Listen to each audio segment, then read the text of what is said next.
هل تعلم أن الفوز الساحق 16-0 للمنتخب المغربي تحت 17 سنة لم يكن فقط بفضل الأساسيين؟ المدرب نبيل باها أكد أن جميع اللاعبين لهم دور مهم، حتى البدلاء الذين جلسوا على الدكة قدموا الإضافة بمجرد دخولهم. باها قال: 21 لاعبا الذين على الدكة كانوا أساسيين في تعزيز الأداء، كل لاعب عليه أن يعطي أفضل ما لديه على أرض الملعب.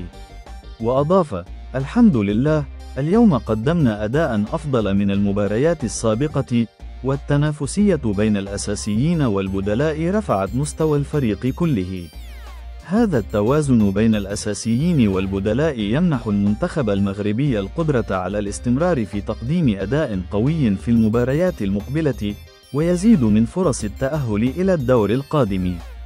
هل تتوقع أن يواصل أشبال الأطلس هذا الأداء المذهل في المباريات القادمة؟